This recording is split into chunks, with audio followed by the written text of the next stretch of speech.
বিসমিল্লাহির রহমানির রহিম। আমি খুব বিপদগ্রস্ত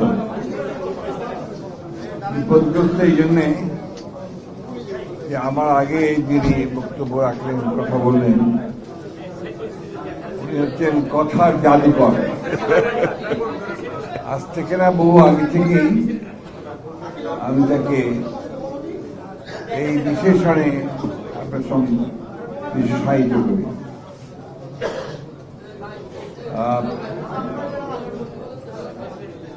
আজকে আমাদের সৈয়দা ফাতেমা সালাম তার যে বইটি রক্তাক্ত জুলাই প্রকাশনার উৎসবে উপস্থিত হয়েছেন আমাদের সেই কথার জাদুকর Abdul high Sikdar, doctor মাহাদিন, Mrs Nilu, এবং এখানে আরো অনেকে আছেন, আর লেখক নিজে আছেন। আমি খুব এইসব ব্যাপারে খুব বেশি কথা বলতে পারি না। আমি তো সাহিত্যিকও নই এবং সাহিত্য বুঝিও খুব কম। তবে এইটুকু বলতে পারি যে সময়ের সঙ্গে সময়কে নিয়ে যে লেখা হয় এবং সেই লেখা যদি আপনার সত্যিকার অর্থেই জনগণের গ্রহণ করে, তাহলে সেটা নিঃসন্দেহে কালজয়ী হয়। আমাদের সৈয়দা ফাতেমা সালাম আমাদের পরিচিত মহিলা। তিনি আমাদের সঙ্গে একসাথে কাজ করেন। গণতন্ত্রের প্রতিষ্ঠার জন্য যে লড়াই আমরা লড়েছি, সেই লড়াইয়ে তিনি সবসময় সামিল হয়েছেন।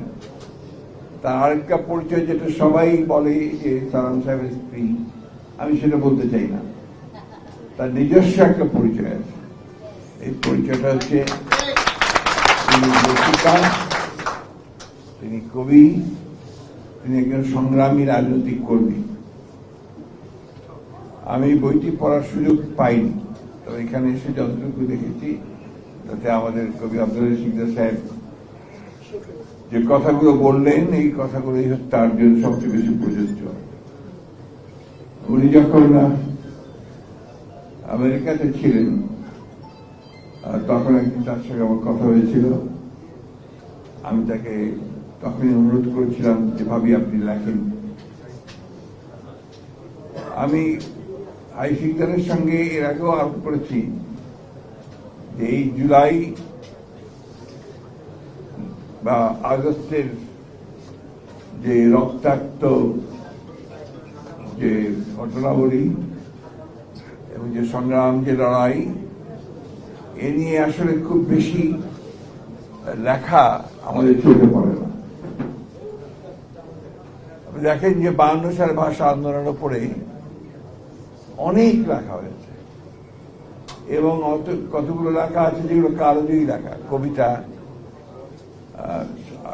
সাহিত্য, উপন্যাস, এমনকি আপনার কতগুলো এর উপরে যে প্রবন্ধগুলো বদরুদ্দিন ওমর সাহেবের, এগুলো কালজয়ী।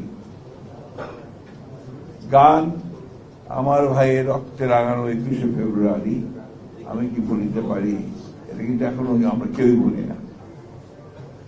সেই ধরনের এখনো আমরা দেখিনি যে সেই ধরনের কোন একটা গান বা সেই ধরনের একটা কবিতা বা সেই ধরনের একটা উপন্যাস এর মধ্যে লেখা হয়েছে। হয়তো হবে, অদূর ভবিষ্যতে হবে, আমরা সেই আশায় আছি। সৈয়দা ফাতেমা সালাম তিনি ইতিমধ্যে এই কাজটা করার চেষ্টা করেছেন।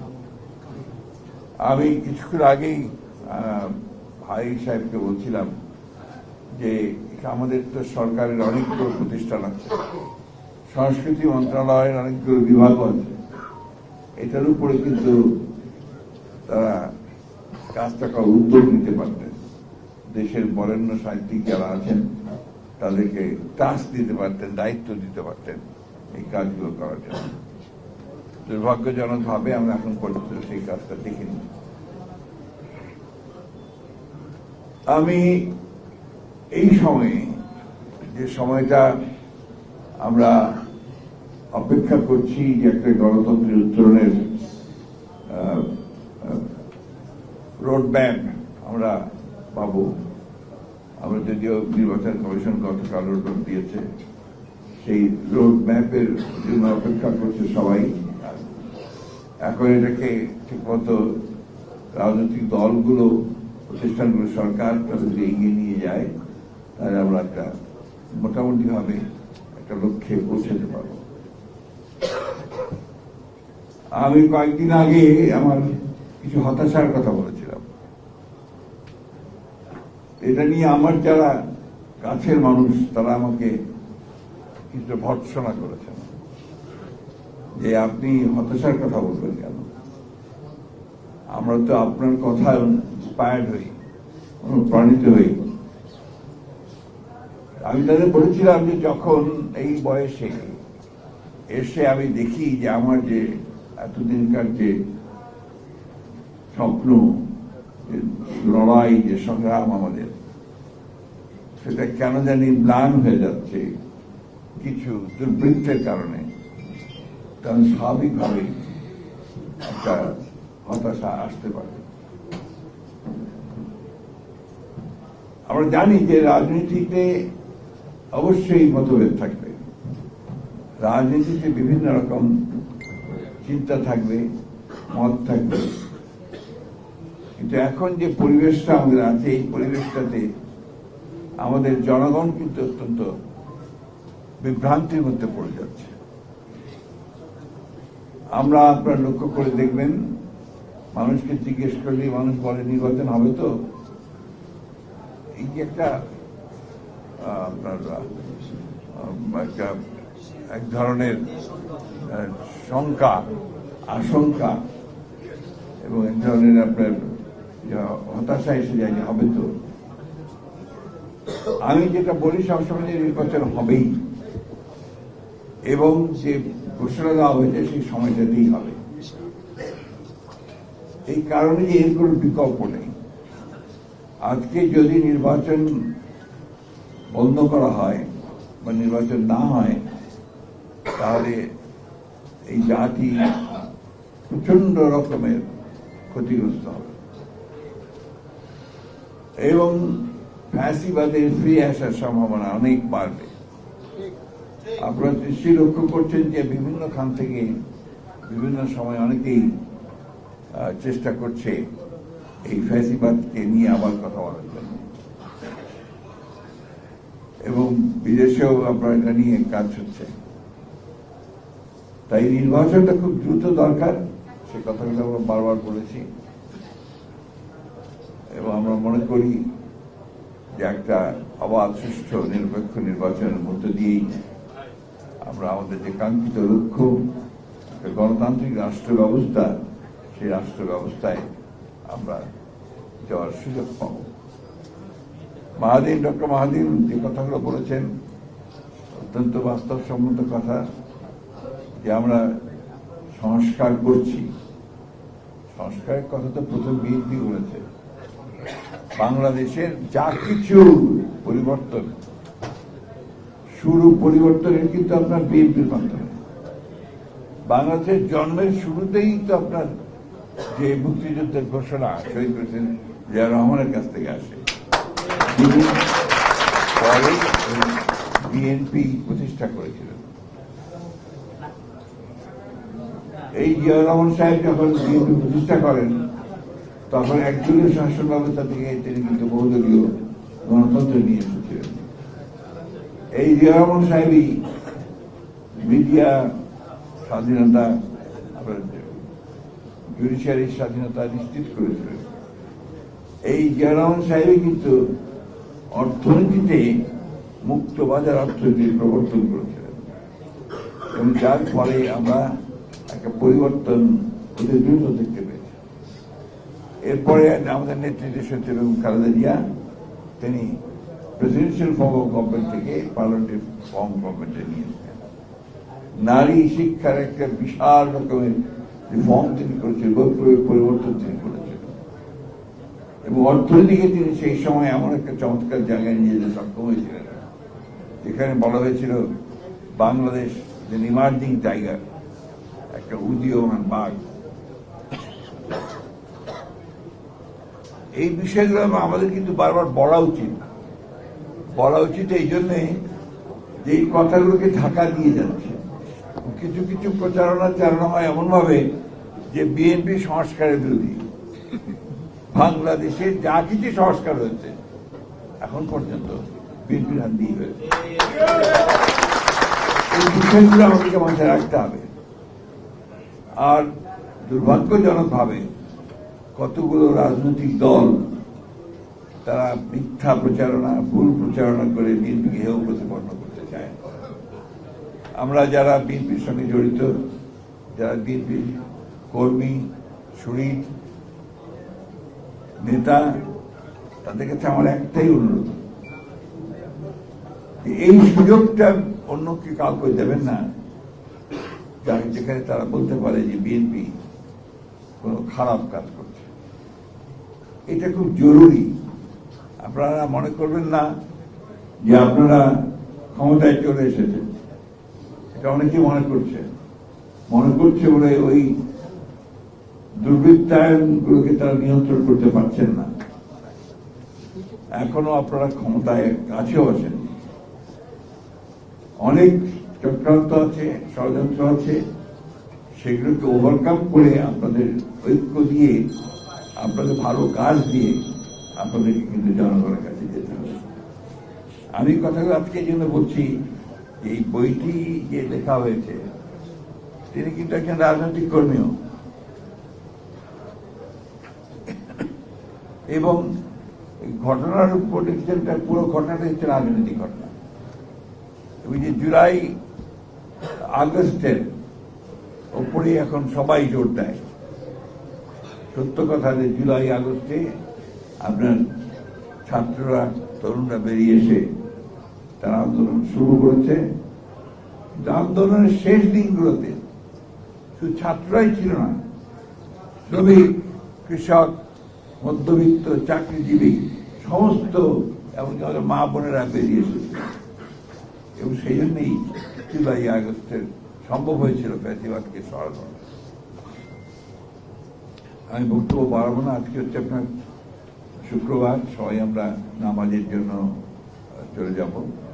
একটি কথা আপনাদের সামনে আবার আমি বলতে চাই যে সৈয়দা ফাতেমা সালামের যে লেখা, এই লেখাটা আপনারা পড়বেন, এই লেখাগুলো পড়বেন, আর সেই সঙ্গে দেশকে কি করে ভালোর দিকে নিয়ে যাওয়া যায়, আমাদের মনগুলোকে আরো কি করে পবিত্র করা যায়, আমরা কি করে মানুষের কল্যাণের জন্য কাজ করতে পারি, এই বিষয়গুলো আপনারা অত্যন্ত গভীরভাবে চিন্তা করবেন। আজকে একটা পরিবর্তন মানুষ চায়, যে পরিবর্তনের জন্য মানুষ কিন্তু উন্মুখ হয়ে আছে, আর এই পরিবর্তন তারা বিএনপির কাছে চায়। সুতরাং বিএনপিকে এই পরিবর্তনটা দিতে হলে সেইভাবে কিন্তু তাদের নেতা, কর্মী সবাইকে জনগণের সামনে নিয়ে আসতে হবে। এই কথাটা মনে রাখতে হবে।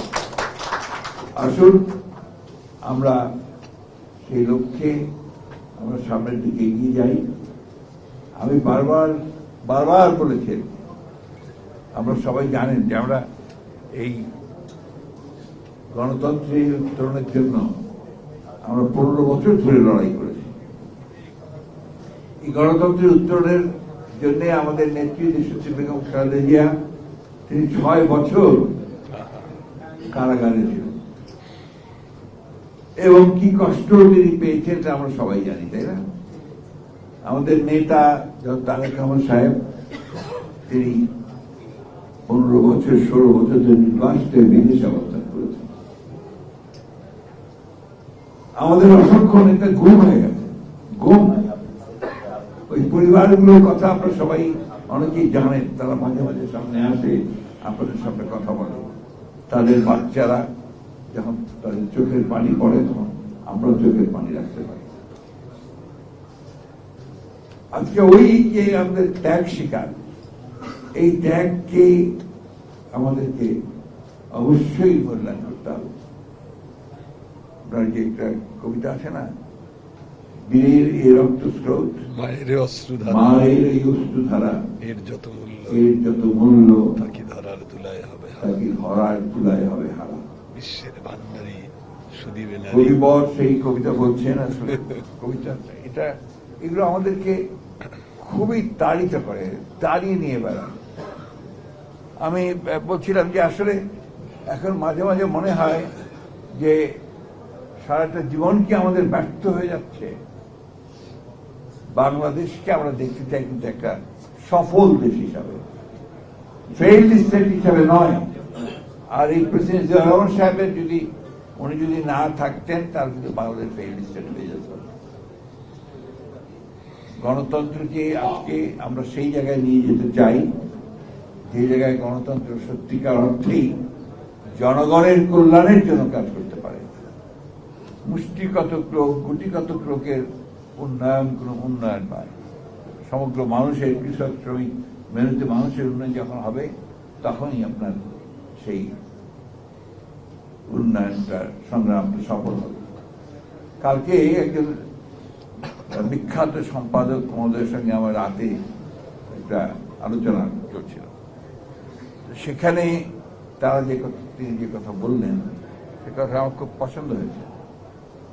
বলছে আপনারা কি করছেন না করছেন জানি না, কিন্তু বাংলাদেশের মানুষ কিন্তু বিএনপির উপরে তাকিয়ে আছে। বিএনপি তাদের পরিবর্তনটা আনবে।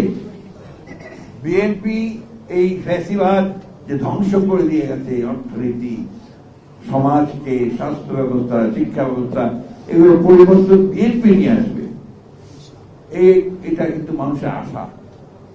ওই জায়গাটাকে আপনারা নষ্ট করবেন না, ওই জায়গাটা ধরে নেবেন এবং সেইটাকে যেন ফলপ্রসূ হয়, আমরা যেন সেইখানে পৌঁছতে পারি, তার জন্য আমাদেরকে কাজ করতে হবে।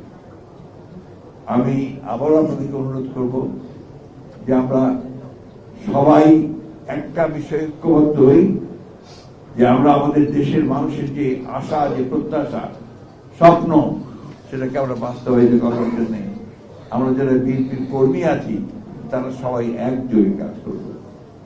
এটা সবাই একটু মাথায় মনে রাখতে হবে।